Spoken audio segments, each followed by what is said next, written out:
Hello everyone, welcome to chemistry in detail.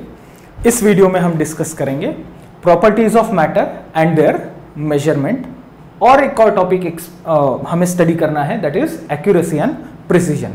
तो basic concepts of chemistry में हम ढेर सारे बेसिक कॉन्सेप्ट्स देख लिए हैं। अब देखेंगे फिजिकल क्वांटिटी या फिर physical properties. Physical property, chemical property. अब केमिकल प्रॉपर्टी मतलब क्या? Chemical reaction. ये मैंने प्रीवियस वीडियो में आपको समझाया। फिजिकल प्रॉपर्टीज, फॉर एग्जांपल, जैसे उसकी डेफिनेशन क्या होगी? Those properties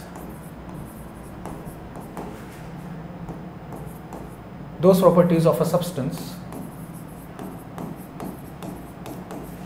which can be studied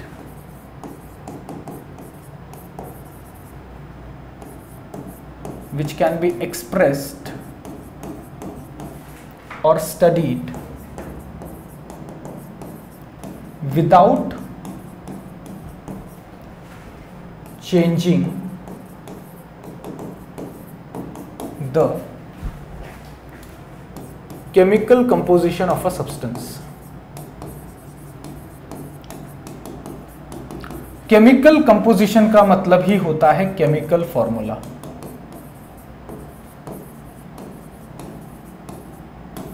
chemical composition का मतलब केमिकल फॉर्मूला। ऐसी प्रॉपर्टीज जो हम ऑब्जर्व कर सकते हैं, देख सकते हैं, गिन सकते हैं without changing the chemical formula. जैसे पानी का अगर हम टेम्परेचर गिनने गए तो उसमें अगर हम थर्मामीटर डाल के अगर उसको गर्म करते हैं और उसका टेम्परेचर गिनते तो पानी का फॉर्मूला चेंज नहीं होता।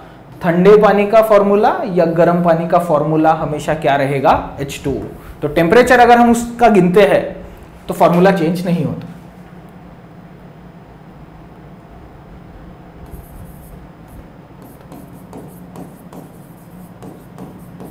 Without changing the chemical composition of the substance is called physical property. अब हम मैथ्स की मदद लेते हैं फिजिक्स और केमिस्ट्री को समझने के लिए। हम नंबर्स का इस्तेमाल करते हैं किसी भी चीज की क्वांटिटी एक्सप्रेस करने के लिए। तो फिजिकल क्वांटिटी में यूनिट, ये टर्म हमेशा आएगी। Unit, the standard reference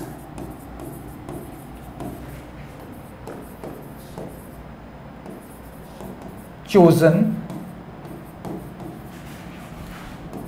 for expressing physical quantity.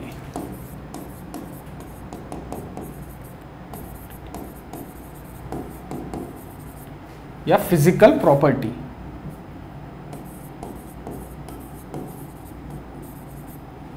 The standard reference chosen for expressing physical quantity is called its unit।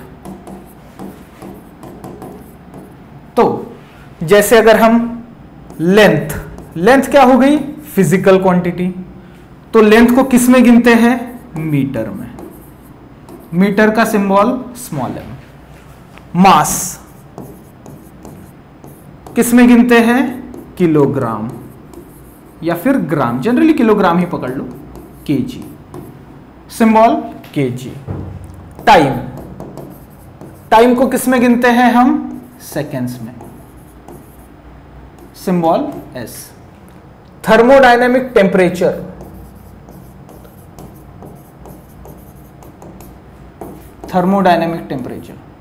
उसको हम गिनते हैं केल्विन में, ना कि हम उसको गिनते हैं डिग्री सेल्सियस में। थर्मोडायनेमिक टेम्परेचर को डिग्री सेल्सियस में नहीं, हम गिनते हैं केल्विन में, कैपिटल के।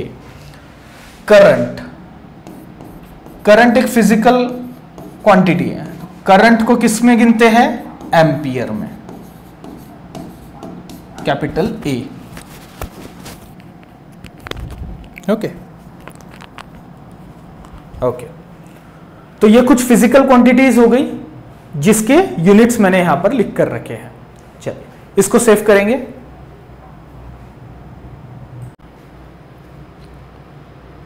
हो गया? चलिए अब कुछ फिजिकल क्वांटिटीज और उनके यूनिट्स हम स्टडी करेंगे। Mass, the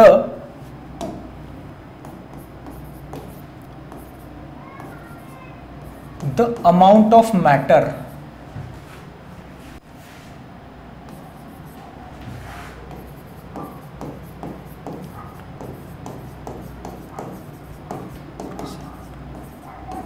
the amount of matter present in a substance is called mass, उसका वजन।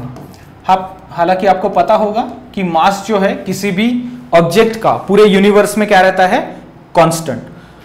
हाँ, मास और वेट में फर्क क्या है कि वो जिस प्लैनेट पर वो चीज है उसका ग्रेविटेशनल पुल कितना है। ओके, तो mass is constant in the entire universe और ग्रेविटेशनल पुल की वजह से वजन जो है हर जगह हर अलग अलग प्लैनेट पे अलग अलग आता है। The amount of matter present in a substance is called मास। अब जनरली हम किस में रिप्रेजेंट करते हैं, किलोग्राम में। तो 1 kg इज इक्वल्स टू होता है 10 to the power 3 ग्राम, और 1 ग्राम इज इक्वल्स टू हो जाएगा 10 to the power -3 kilogram. Okay, चलिए ये हो गया वजन का हिसाब। अब देखेंगे volume. The amount of space,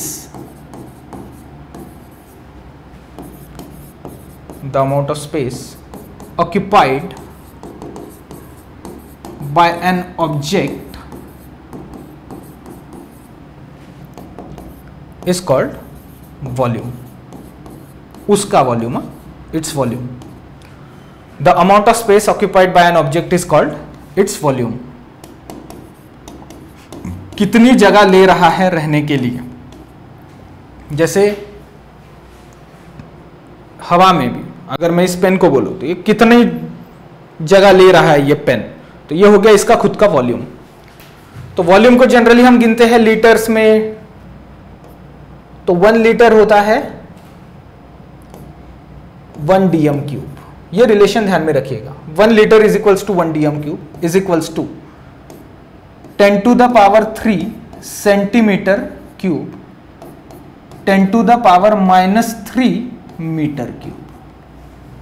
1 litre is equals to 1 dm³, 1 litre is equals to 10 to the power 3 centimetre cube, 1 litre is equals to 10 to the power -3 metre cube.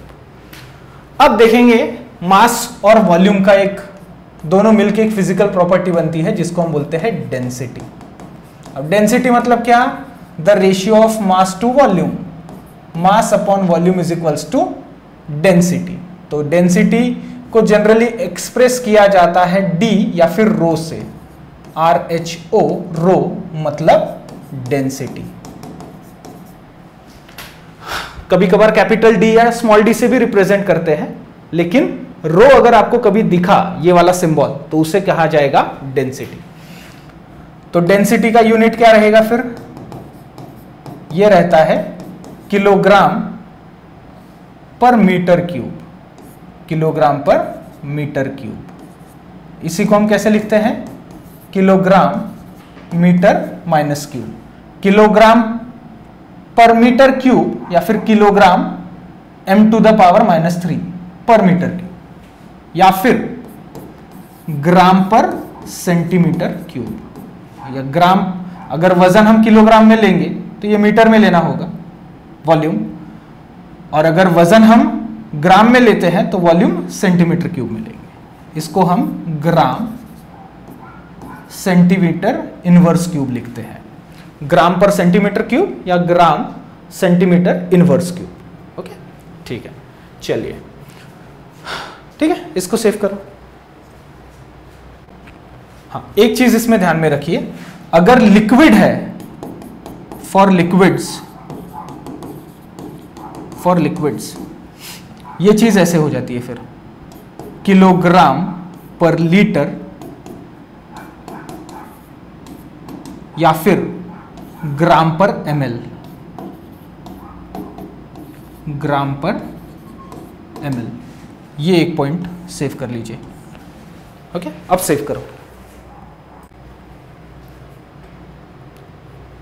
हो गया, चलिए अगली फिजिकल क्वांटिटी हम देखेंगे टेम्परेचर। क्या होता है temperature, the hotness और कोल्डनेस ऑफ एन ऑब्जेक्ट या फिर of a body, of an object या फिर ऑफ अ बॉडी लिखो, is called its temperature.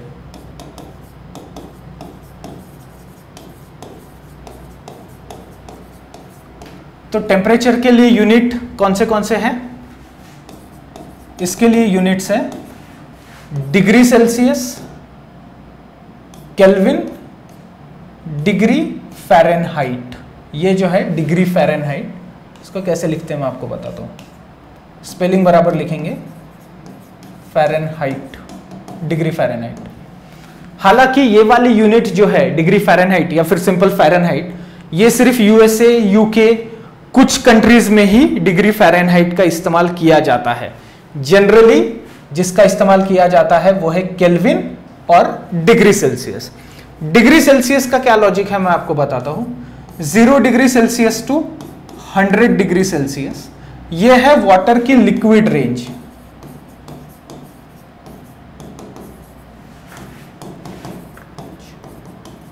Okay, मतलब 0 डिग्री पे एक्चुअली क्या होता है, पानी जो है वो बर्फ बन जाता है। ऐसा टेम्परेचर जिस पे पानी बर्फ बन जाता है, water gets converted into ice, liquid अवस्था से वो सॉलिड अवस्था में जा रहा है, तो उसको हमने 0 नाम दे दिया, 0 डिग्री सेल्सियस।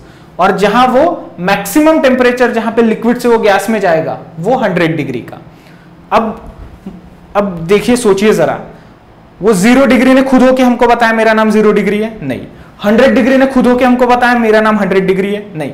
ये तो हमने, ह्यूमंस ने, इंसानों ने, साइंटिस्ट लोगों ने उसको नाम दिया। हम मैथ्स की मदद लेते हैं फिजिक्स और केमिस्ट्री को समझने के लिए, ये मैंने पहले ही कहा है इस वीडियो में। तो 0 डिग्री जहां पे पानी का बर्फ बनता है और 100 डिग्री जहां पानी की भाप बनती है, दैट्स इट। उसके बीच में वाटर की है लिक्विड रेंज। और एक है केल्विन। तो 0 डिग्री सेल्सियस से कम temperature -1 degree Celsius, -2 degree Celsius, -3 degree Celsius. तो कितना कम जा सकता है? तो यूनिवर्स का सबसे कम टेम्परेचर है -273.15 डिग्री सेल्सियस। पूरे ब्रह्मांड का, यूनिवर्स में इससे कम तापमान कभी भी नहीं हो सकता। कौन सा? -273.15 डिग्री सेल्सियस, सॉरी 13 लिखा था मैंने, 15 डिग्री सेल्सियस, लेकिन हम इसको डायरेक्टली लिखते हैं -273 डिग्री सेल्सियस। तो आपको एग्जाम में या बार बार जो चीजें काम में आएंगी, डिग्री सेल्सियस टू केल्विन कैसे कन्वर्ट करेंगे। मान लीजिए मुझे 25 डिग्री सेल्सियस को कितना केल्विन, 25 डिग्री सेल्सियस मतलब कितना केल्विन, तो मैं क्या करूंगा, 273 + 25, तो आंसर क्या आ जाएगा, 298। तो 298 क्या, 298 केल्विन। 25 डिग्री मतलब इतना केल्विन। तो 50 डिग्री मतलब कितना केल्विन, 50 डिग्री मतलब कितना, तो 273 + 50, तो ये आंसर क्या आ जाएगा, ये 323 केल्विन। ये आ गया इतना आंसर, 323 केल्विन। अब -25 डिग्री मतलब कितना केल्विन, तो हम क्या करेंगे, 273 + -25, अब ये प्लस माइनस क्या हो जाएगा, माइनस। फाइनल आंसर आएगा हमारा 248 केल्विन। अब इनको मैं थोड़ा स्टार वार लगा देता हूं, या पहला दूसरा कर देता हूं, first second,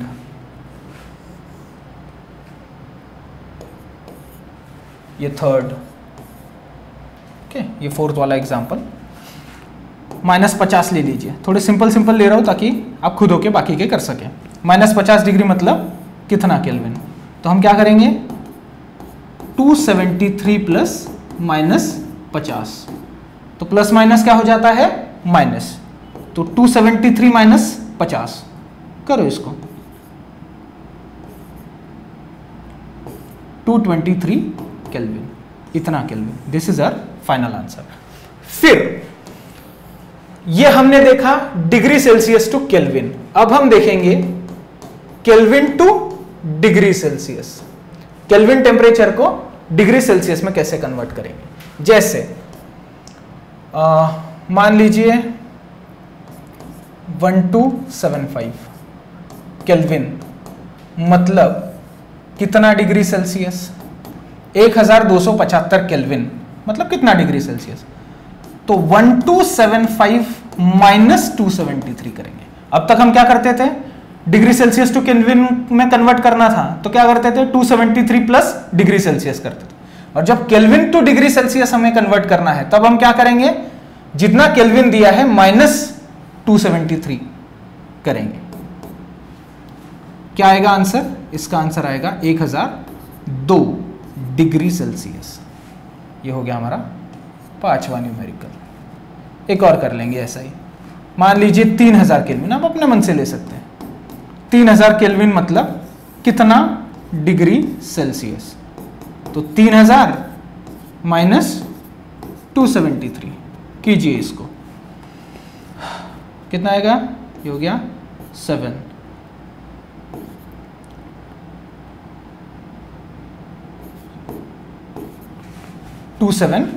to seven degree Celsius, इतना डिग्री सेल्सियस, राइट। चलिए यहां तक के सेव करो, एक दो एग्जांपल और लेने हैं इसके, हो गया। चलिए माइनस 273 डिग्री सेल्सियस मतलब कितना केल्विन, तो हम क्या करते हैं 273 प्लस माइनस 273 कितना आ जाएगा, ये 0 केल्विन। इसका मतलब minus 273 degree Celsius is equals to 0 kelvin. जैसा कि मैंने कहा कि पूरे यूनिवर्स में सबसे कम पॉसिबल टेम्परेचर अगर है तो कौन सा है, 0 केल्विन। अब कुछ लोग यहां डिग्री केल्विन लिखते हैं, एग्जाम में गलती नहीं करेंगे आप लोग। हम डिग्री सेल्सियस लिखते हैं, डिग्री केल्विन नहीं लिखते, हम केल्विन को डायरेक्ट केल्विन ही लिखते हैं। ओके, अब -1 केल्विन, -2 केल्विन, -3 केल्विन, ये जो है डज नॉट एग्जिस्ट, इसको ध्यान में रखेंगे। वरना -1 केल्विन, -2 केल्विन, दुनिया में सबसे कम, ब्रह्मांड में सबसे कम टेम्परेचर कितना है, 0 केल्विन मतलब -273 डिग्री सेल्सियस। तो कभी भी -274 डिग्री सेल्सियस, -275 डिग्री सेल्सियस ये एग्जिस्ट नहीं करेगा। Okay, -1 kelvin, -2 kelvin, -3 kelvin does not exist. अब देखेंगे हम डिग्री फ़ारेनहाइट या फिर फ़ारेनहाइट मतलब कितना डिग्री सेल्सियस में कन्वर्जन कैसे करेंगे। तो जितना भी फ़ारेनहाइट निकालना है तो फॉर्मूला है उसका 9/5 मल्टीप्लाइड बाय डिग्री सेल्सियस। तो ये डिग्री सेल्सियस जो आप लेंगे वो 25 डिग्री, 50 डिग्री, जितना भी डिग्री सेल्सियस आपको लेना है वो, plus 32 degree. Okay, degree Fahrenheit is equal to 9/5। अब ये बॉक्स जो लिखा है उस बॉक्स में आप कोई भी टेम्परेचर डिग्री सेल्सियस का लो प्लस 32 डिग्री। और तो degree Celsius is equals to Fahrenheit का रूल कैसे हो जाएगा, फिर वो इस तरीके से हो जाएगा 5/9 डिग्री फ़ारेनहाइट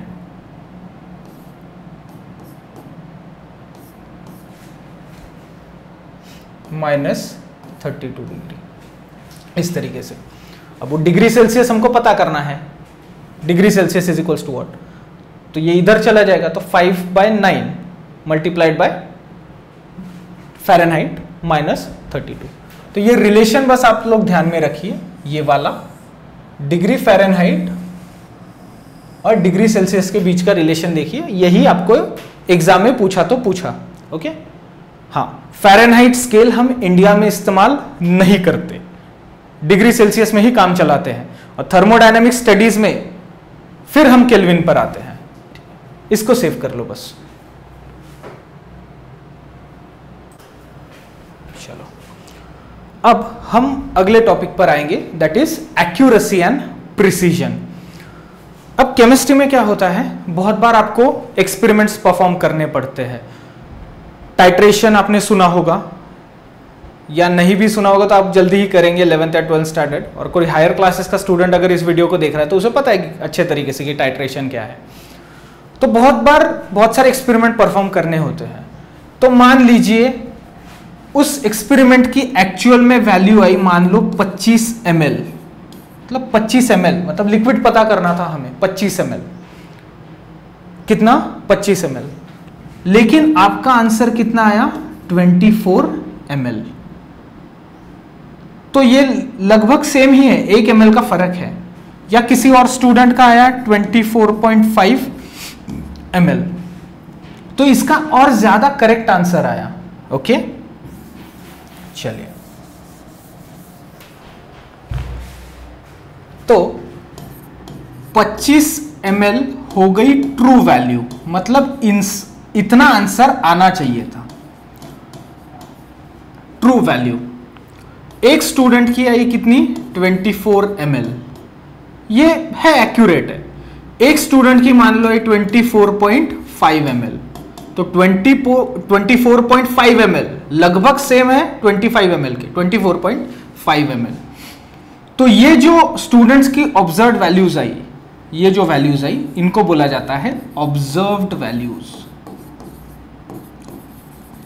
ऑब्जर्व्ड वैल्यूज। या फिर एक वैल्यू रही तो ऑब्जर्व्ड वैल्यू, ढेर सारी रही तो ऑब्जर्व्ड वैल्यूज। ठीक है,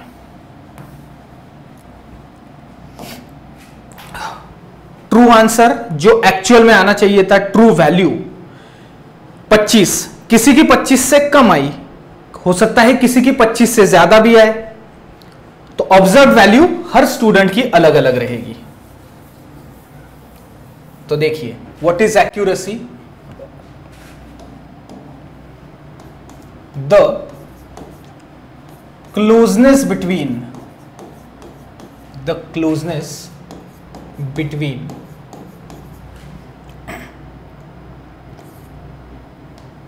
true value and observed value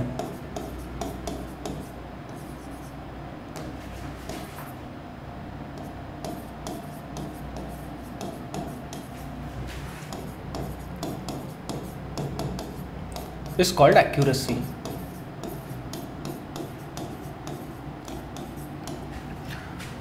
true value कितनी थी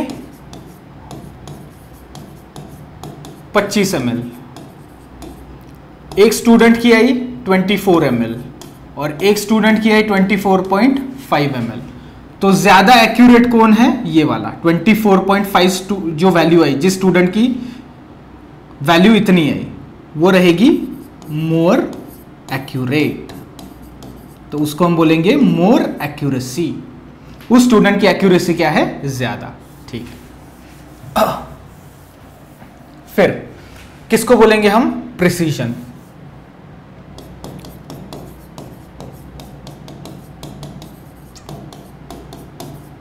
the closeness between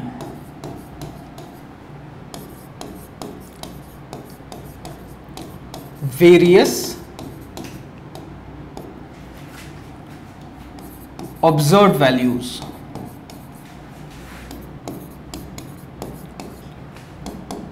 is called precision.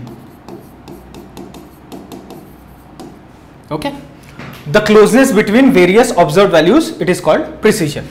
अब जैसा कि मैंने कहा 25 ml ट्रू वैल्यू है। अब उसी एक स्टूडेंट है, उसने 3 बार एक्सपेरिमेंट परफॉर्म किया, वही एक्सपेरिमेंट। उसकी पहली वैल्यू आई 18.5 ml, दूसरी वैल्यू आई 18.4 ml और तीसरी वैल्यू आई 18 ml। तो देखिए 18, 18.4, 18.5, ये आपस में रीडिंग्स जो है इसकी, वो एक दूसरे के नजदीक वाली रीडिंग्स है ना, 18, 18.4, 18.5। ओरिजिनल आंसर क्या है? True answer, true value 25 ml। तो यहां पर एक्यूरेसी है क्या? नहीं, यहां पर उसका आंसर एक्यूरेट नहीं है, क्योंकि 25 ml से बहुत दूर है 18 ml, 18.4 ml, 18.5 ml। लेकिन उसने जो एक्सपेरिमेंट परफॉर्म किया 3 बार, तीनों बार उसकी वैल्यू एक ही रेंज में आई। इसका मतलब उसका प्रिसीजन अच्छा है, एक्यूरेसी बुरा है। क्या कहा मैंने? प्रिसीजन अच्छा है, एक्यूरेसी बुरा है, क्योंकि एक्यूरेसी इस रेंज में आनी चाहिए थी, 24, 25, 26 ऐसी आनी चाहिए थी। ठीक है, फिर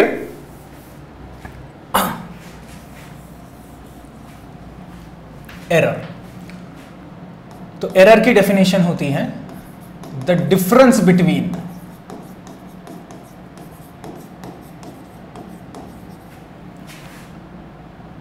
true value and observed value is called error, is called error। Okay, अब यहां देखिए एक्यूरेसी और एरर की डेफिनेशन में लगभग कुछ सिमिलैरिटी दिखेगी।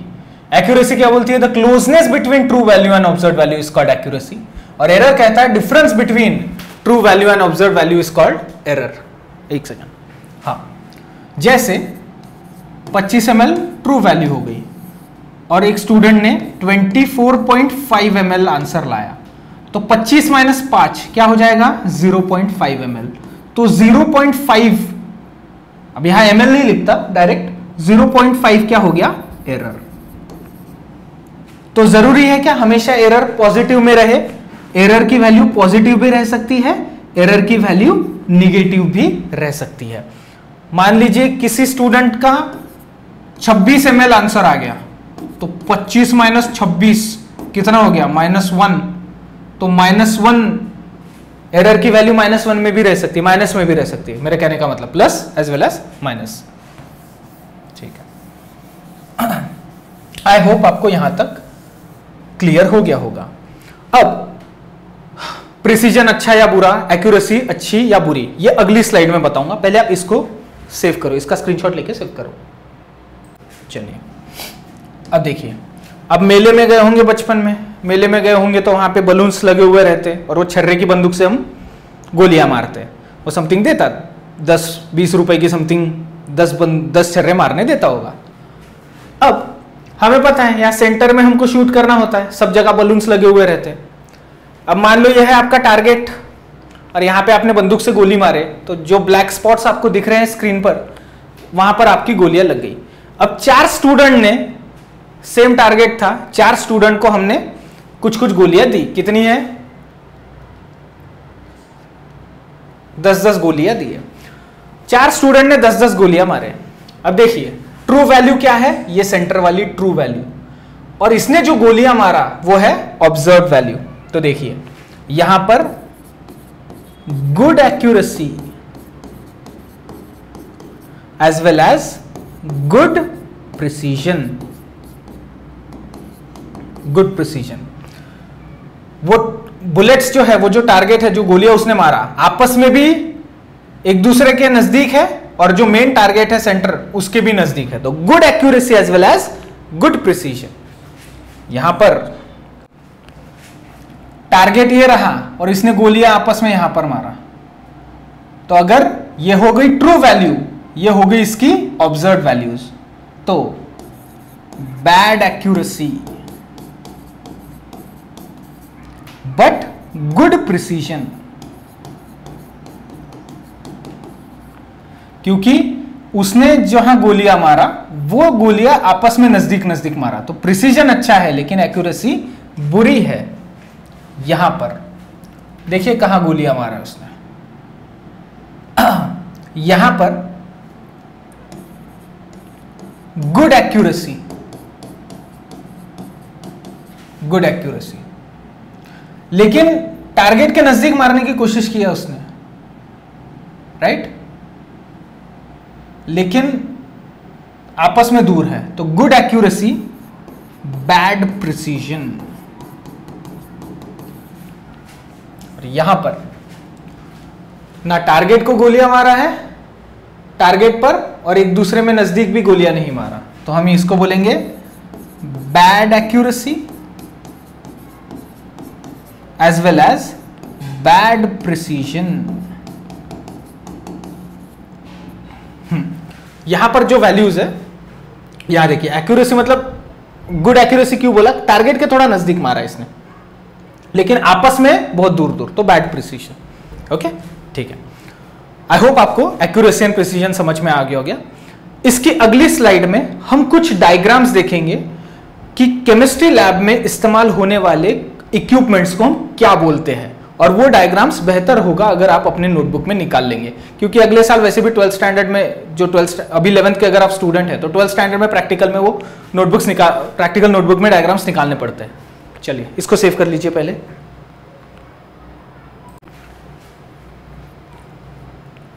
हो गया, चलिए अब देखते हैं कुछ इक्विपमेंट्स जो आप केमिस्ट्री लैब में इस्तेमाल करेंगे। इसको बोला जाता है एनालिटिकल बैलेंस। एनालिटिकल बैलेंस, इसकी डायग्राम जनरली आप नोटबुक में नहीं भी निकाले तो चलता है। ये पुराने जमाने में एनालिटिकल बैलेंस इस्तेमाल किए जाते थे, इधर वजन रखो और इधर कोई भी कंपाउंड गिनो, कोई भी केमिकल फॉर्मूला, 5 ग्राम 10 ग्राम 25 ग्राम, वो यहां पर गिनो, वही जो तराजू टाइप का रहता है ये एनालिटिकल बैलेंस। आज के जमाने में ऐसे डिजिटल बैलेंस आ गए हैं, इनको डायरेक्टली बोला जाता है डिजिटल बैलेंस या फिर digital analytical balance. Digital analytical balance, इसका डायग्राम आप नोटबुक में जरूर निकालें। इसको क्या बोला जाता है, ये हो गई हमारी टेस्ट ट्यूब। टेस्ट ट्यूब ये वाली, इसे कहा जाता है बीकर। सब छोटे बड़े आकार के रहते हैं, छोटी टेस्ट ट्यूब बड़ी टेस्ट ट्यूब, छोटे बीकर्स बड़े बीकर्स भी रहते हैं। बीकर मग के समान रहता है, ये मग समान बीकर। ये बहुत इंपॉर्टेंट है, इसे कहा जाता है वॉल्यूमेट्रिक फ्लास्क। वॉल्यूमेट्रिक फ्लास्क, अब ये वॉल्यूमेट्रिक फ्लास्क जो है 250 ml का रहता है, 500 ml का रहता है, 750 ml का रहता है, 1000 ml का रहता है। 1000 ml मतलब 1 litre. 250 ml, 500 ml, 750 ml, 1000 ml। चलिए सेव करें इसको। हो गया। अगला ये देखिए, ये ऐसे ट्यूब्स दिख रहे हैं, इसे कहा जाता है मेजरिंग सिलेंडर।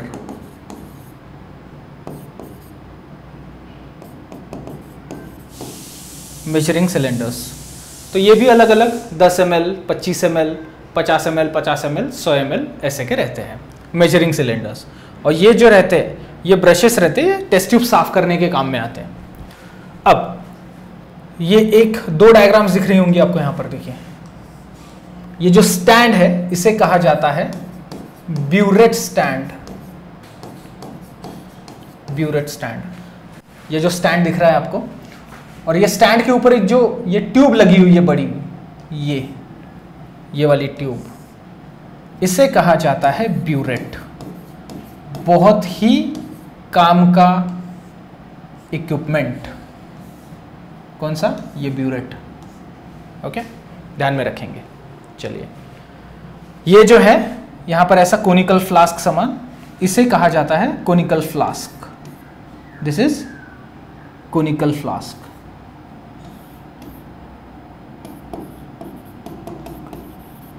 फ्लास्क, चलिए सेव करें। हो गया। हाँ, ये जो ब्यूरेट होती है ये लगभग इतनी होती है, वैसे जैसे मेरे हाथों का डिस्टेंस जितना है उतनी। ओके, इस टाइप की लंबी होती है, अच्छी। फिर इसे कहा जाता है पिपेट। पिपेट, कुछ लोग पाइपेट भी बोलते हैं, पिपेट। ये ग्लास की पिपेट सस्ती होती है, इसलिए लैब में आप देखेंगे ये इतनी ही होती है जितना मेरा हाथ है, ये मेरा इतने हाथ की डिस्टेंस में रहेगी। ओके, आजकल ऐसी भी आती है, ये थोड़ी महंगी होती है, इसे भी पिपेट ही बोला जाता है। ये थोड़ी महंगी रहती है, इसको ये इंजेक्शन समान काम करती है। यहाँ अंगूठा रखो और अंगूठा दबाओ, वो आप देख लेंगे अपने लैब में। ओके, ये ऐसी ट्यूब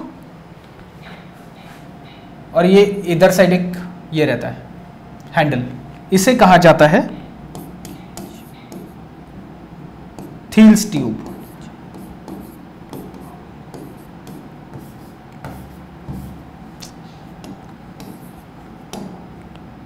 थील्स ट्यूब या थील ट्यूब भी बोला जाता है, थील्स ट्यूब या थील ट्यूब। यहां पे कंपाउंड फिट करके यहां पर गर्म किया जाता है इसको हीट करने के लिए। किसी भी कंपाउंड का मेल्टिंग पॉइंट पता करने के लिए 50 डिग्री, 25 डिग्री, 100 डिग्री तक के इसका इस्तेमाल किया जाता है, इसे कहा जाता है थील्स ट्यूब। तो यहां पर हमने देखे बेसिक कॉन्सेप्ट्स ऑफ केमिस्ट्री के कुछ कॉन्सेप्ट्स। ओके, बाकी पॉइंट शिफ्टिंग और मल्टीप्लिकेशन, डिवीजन वो अगले वीडियो में देखेंगे। आई होप आपको यहां तक की क्लियर हो गया होगा। वीडियो देखने के लिए थैंक यू वेरी मच। मिलते हैं अगले वीडियो में। सेव कर लें और इसकी डायग्राम अपने नोटबुक में बिल्कुल निकालना है।